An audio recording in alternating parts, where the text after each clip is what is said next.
Waalaikumsalam. Berjumpa kembali bersama saya Sandro Jabrik, wong ganteng sak donya. Mohon untuk tidak menyebutkan nama dan identitas dalam percakapan ini karena percakapan ini saya naikkan dalam konten YouTube. Gimana, Mbak? J. Mas Sandro, kemarin saya itu menyimak ada Mbak E curhat terus menyinggung soal proses Jepang gitu ya. Siap. Tapi informasinya di situ belum valid. Ini saya mau menanyakan sama Mas Sandro, keponakan saya ini mau masuk LPK kayak gitu toh. Siap. Nah, terus sudah membayar 1.400.000 untuk kursus bahasa. Siap. Tapi untuk selanjutnya itu kok dimintai sertifikat, Mas, atau dana talang. Saya kan kasihannya kayak gini, wes golek duit susah, ngorek gadek sertifikat, ya kan, nanti malah jadi beban pikirannya wong tuane. Nah ini saya mau tanya sama Mas Sandro step-stepnya seperti apa, atau nanti untuk keselanjutannya, atau biar sepupu saya telepon langsung sama Mas Sandro. Nanti biar ikut Mas Sandro sekalian proses saya selanjutnya setelah ini kursus bahasa. Tolong Mas Sandro. Luar biasa sampean nyari informasi buat sepupunya biar nggak keblondrok. Tangga aku sudah selalu menyimak loh Mas Sandro,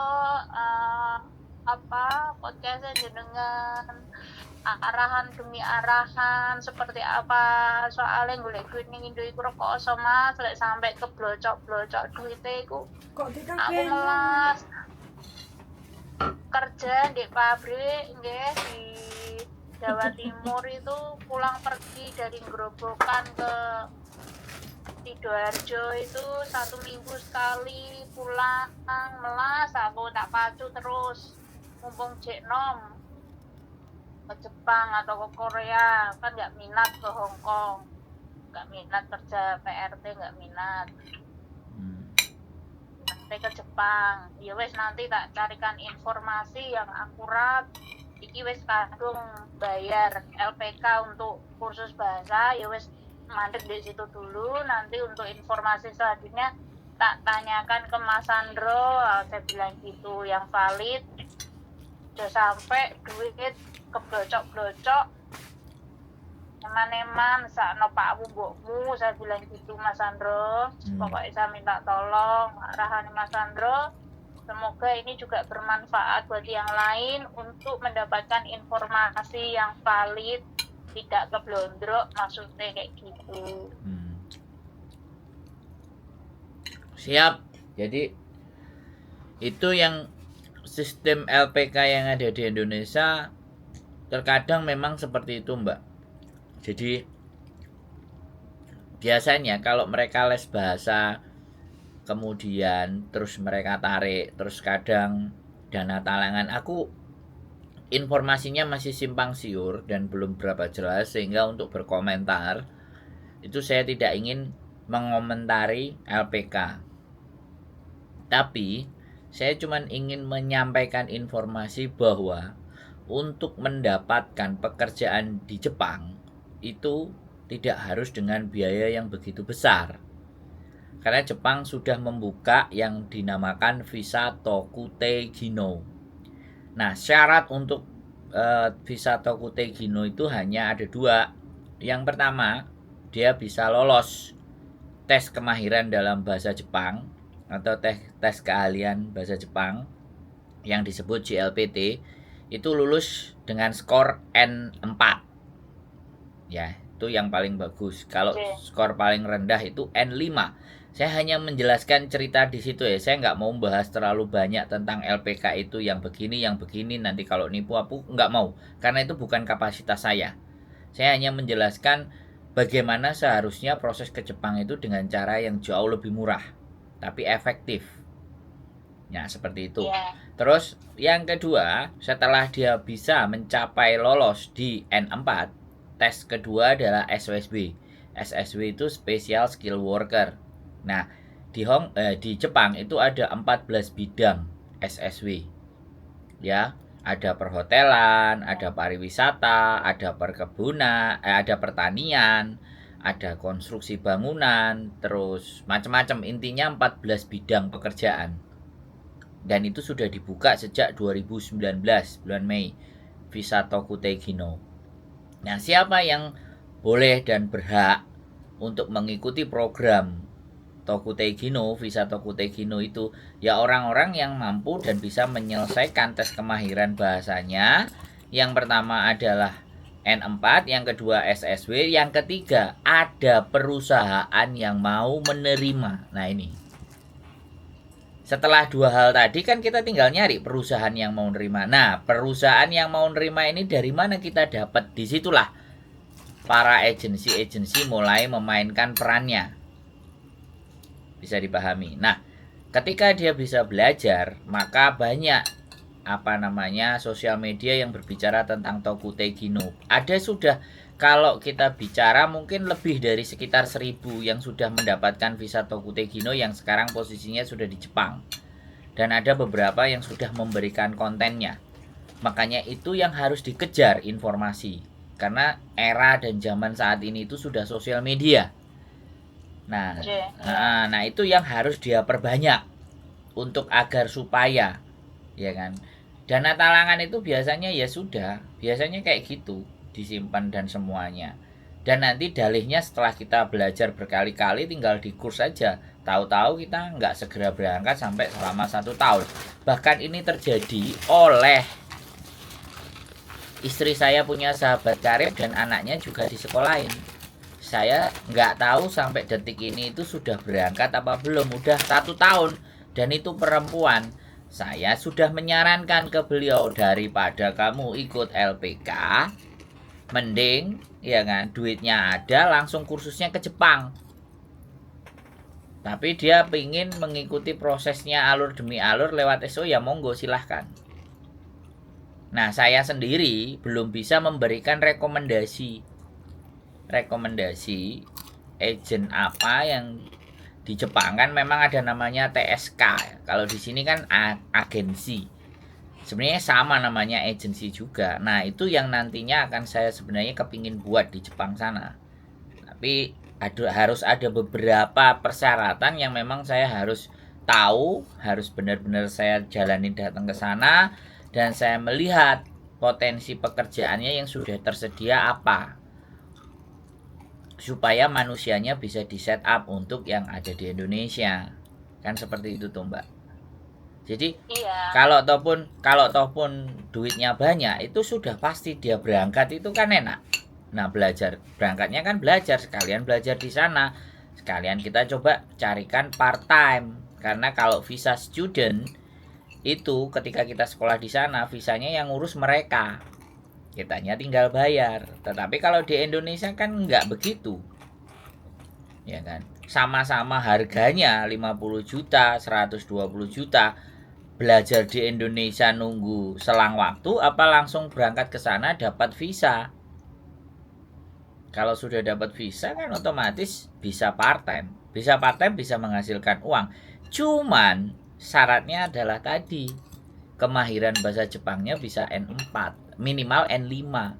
Jadi untuk naik ke N4-nya kan bisa belajarnya langsung di sana. Itu yang hanya bisa saya sampaikan. Saya tidak mau mengkritisi LPK-nya. Bisa dipahami kan, Bu? Nah, jadi ini Mas. Nggih. Bon, jenengan sudah. Pangapunten iki sini, bagi orang awam, maksud saya tak ngomong secara orang awam. Bahasane jenengan kadang itu masih agak sulit dipahami para mak-mak. Ngeten, sepengetahuan saya yang jenengan sampaikan, ini saya rangkum. Katakanlah duit bikin paspor, gitu. Siap. Berangkat ke Jepang, ngoten. Siap. Kursus di Jepang. Yes. Dengan visa student. Yes. Nanti sambil kursus di Jepang sambil part time. Yes. Nah, itu apakah ada lembaga yang menaungi mereka? Saya jawab boleh? Itu satu. Nah, oke. Oke. Lanjut. Nek, itu pertanyaannya satu ya. Lanjut. Terus kedua, untuk menjembatani part-time-nya ini juga apakah ada orang yang menyalurkan secara resmi? Katakanlah tidak seperti di Hong Kong seperti ini yang kerjaannya kalau part-time katakanlah ilegal atau seperti apa, tolong arahannya Mas Andro. Untuk tempat tinggalnya nanti seperti apa. Jadi informasi ini jangan abu-abu. Kalau hitam ya hitam, kalau putih ya putih gitu. Betul. Seperti nomor urut 3. Siap.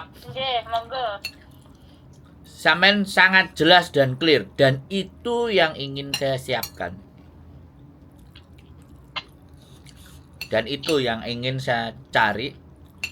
Kalau sekolahnya saya sudah punya 5 sekolahan lembaga kursusnya. Nah, saya berkoordinasi dengan adik saya. Bagaimana dengan part-time-nya? Nah, itu yang kita harus cari info. Otomatis kalau membayar pun tidak diserahkan ke kami. Langsung kita kasih webnya, langsung kita kasih alamat sekolahannya, silahkan dituju. Monggo. Kalau memang bisa tembus dengan sendirinya itu akan jauh lebih bagus. Jadi tidak ada penyerahan ke kita. Langsung ke lembaganya. Nah, lembaga-lembaga tersebut itu biasanya juga mengadakan expo. Nyari siswa juga sebenarnya dari Indonesia. Biasanya exponya ada di Surabaya. Jadi expo pendidikan yang kayak gitu, Mbak, sebenarnya. Itu sudah ada. Cuman kadang-kadang kalau kita mencari informasi itu kayak mencari jarum di tumpukan jerami. Harus telaten, harus lama. Tidak ada info. Nah, jadi itu persoalannya. Adik saya aja untuk mendapatkan beasiswa dan semuanya free ke Jepang. Itu butuh waktu 2 tahun. Untuk mengirim proposal hasil pendidikannya dia ke profesor-profesor di Jepang. 102 profesor. Ya kan? Sebenarnya Mas Andro, jenengan ini sebenarnya patut untuk mengibarkan sayap ke sana. Karena apa? Orang-orang kita, anak-anak muda ini perlu wadah untuk orang-orang bertanggung jawab seperti jenengan memberikan pekerjaan yang benar-benar konkret dan informasi yang valid. Nah, ini yang saya ajak ngomong ini orang yang bisa berpikir kayak sampean ini bisa berpikir. Saya seneng kalau yang saya ajak ngomong bisa berpikir. Maka dari itulah, ya kan, dengan sampean sering nonton konten saya itu sampean juga mendukung saya untuk menciptakan seperti itu. Kan kemarin ada undangan Migran Day di Jakarta yang sama Pak Beni itu kan. Nah, saya sempat menghadiri di situ. Nah, di situ kita bahas tentang permasalahan PMI di Indonesia yang ada di luar negeri di negara penempatan itu apa saja. Nah, itu maraknya agensi-agensi dan semuanya yang tidak bertanggung jawab. Gitu loh. Nah, karena ya disitulah persoalannya, Mbak.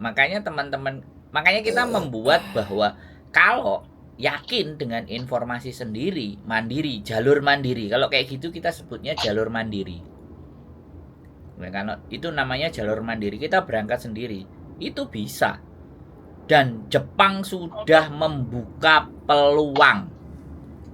Dan dia butuh angka terakhir kalau nggak salah 200.000 pekerja per tahun mereka butuhkan. Begitu loh. Makanya ini misalnya berangkat sendiri, kira-kira menurut kacamata Mas Andro harus berapa rupiah yang harus disiapkan dan untuk menuju ke sana dengan apa sudah ada lembaga yang nampani nampani iki bocahku tulung kasarannya kayak gitu. Yes. Itu yang ongoing progress yang sedang saya pingin rancang sama adik saya yang udah 17 tahun di sana, tapi kebetulan adik saya kan jalur pendidikan, bukan jalur pekerja kayak gini gitu. Jadi dia pendidikan itu yang sebenarnya masih saya setting dan setup. Nah, makanya yang saya kampanyekan adalah bagaimana teman-teman yang mempersiapkan ini bisa mendapatkan tes kemahiran dalam bahasa Jepang minimalnya N5. Itu yang saya kampanyekan lebih awal dulu. Jadi giliran ketika saya sudah ready, tak jaluk, endi N4-mu, endi N5-mu. Oh oke, lah ya sudah masuk seleksi awal. Baru nyampe di Jepangnya nanti SSW atau dinaikin jadi S4. Bahkan dia nanti ketika sudah kursus dia bisa mencari lowongan pekerjaannya sendiri yang mereka sukai. Kalau ataupun nggak bisa, kita yang memberikan. Ada beberapa partner kira-kira kalau kapan ini Mas Sandro peresmiannya? Nah, makanya nunggu ACC dari Nyonya dulu. Kalau sudah diberangkatkan baru saya mendapatkan info. Karena saya tidak ingin memberikan info itu A2 bukan A1. A2 itu artinya sekunder. Saya nggak bisa ngambil data sekunder patokan. Saya harus datang sendiri. Saya harus datangi lembaga-lembaga kursus itu sendiri, dan pastinya akan saya kontenin. Iya, sekarang gini Mas, kita para emak-emak di sini ya, yang usianya udah 40 ke atas, pasti kan anaknya kalau bisa cari pekerjaan yang jangan seperti emaknya, ya kan? Pasti kalau sudah tahu prosesnya di Jepang seperti, pasti kan akan membelokkan ke Mas Sandro, mengarahkan ke Mas Sandro seperti itu, karena ini informasi valid, saya percaya. Insya Allah semoga harapan Mas Sandro ke depannya untuk menciptakan agensi di sana semoga lancar. Lancar. Iya, harapannya bisa menolong kita yang kurang paham, nggak keblondrok terlalu jauh kayak gitu loh Mas. Iya, ya jadi kayak biaya oke, yang standar gitu loh, yang masuk akal gitu loh. Nah, nggak banyak dibabat. Nah, iya makanya biaya itu kan yang ngomong bukan saya. Ketika saya datang ke lembaga kursusnya dan saya kontenin, kan yang ngomong mereka. Sampean kan dengerin. Iya. Jadi tidak dari mulut saya, kan seperti itu tuh Mbak. Dan pastinya ketika saya ngonten kan pasti saya kasih webnya, alamatnya, mau jalan sendiri monggo. Karena saya yakin memberikan informasi yang benar, yang valid, itu pasti saya nggak akan kehilangan rezeki. Iya Mas. Saya yakin. Insya Allah. Nah, iya. Makanya saya mohon disabari. Nah, kalau memang mau mempersiapkan, silahkan dipersiapkan untuk belajar tes kemahiran bahasa Jepang yang disebut sebagai JLPT. Nah, itu yang harus kita persiapkan dari awal. Nggak ada. Nanti kalau sudah mengikuti tes, katakanlah sudah dapat nilai, itu stepnya apa lagi? Ya, setelah sudah mengikuti nilai, makanya kan saya juga akan datang ke Jepang. Bagaimana tes SSW itu sebenarnya kalau yang ada di Jepang? Karena tes SSW di Jepang dan di Indonesia itu ada sedikit perbedaan. Special skill worker-nya itu kan step kedua yang harus dia lalui. Begitu loh. Jadi kemampuan dasarnya adalah JLPT-nya tadi, kemahiran bahasa Jepang. Nah, setelah mahir, kemudian dia naik ke step berikutnya adalah SSW tadi, yaitu pastinya akan disesuaikan. Setelah dia N4 terus disesuaikan belajar misalnya pertanian. Ya, bahasa-bahasa pertanian itu bagaimana? Atau bahasa-bahasa misalnya perhotelan itu seperti apa? Atau bahasa-bahasa konstruksi itu seperti apa? Dan itu ada bidang-bidangnya. Nah, di situ loh yang ingin saya perjelas. Dan saya maunya sumber yang akurat dari Jepang. Saya harus ke sana sendiri. Gitu loh Mbak. Ini jenengan tayang kapan ini? Yang ini ya sampean tunggu paling sehari 2 hari. Kalau nggak hari besok pagi atau ya lusa. Ini konten ini akan tayang dan akan selalu saya tayangkan. Setiap pembicaraan saya akan tayangkan. barangkali nanti ada yang mengoreksi, ada yang mengevaluasi, kan saya bisa bikin konten berikutnya. Dan Jadi kayak gini kan, nanti biar terbuka gitu saya loh. menyimak terus gitu loh Mas. Iya, Biar siap, menyimak, dan nanti bisa menjabri jenengan. Nanti WA ini biar saya kasih jenengan. Nah. Biar komunikasi sendiri kalian jenengan. Ini kan sudah ada gambaran pejebatan seperti ini. Siap. Biar nanti lebih merapatkan jenengan. Itu nggih Mas Andro. Nggih. Matur suwun. Nggih, sehat selalu. Sehat selalu Mbak Nggih. Juli sekeluarga. Nggih. Jadi akan. Assalamualaikum. Waalaikumsalam warahmatullahi wabarakatuh.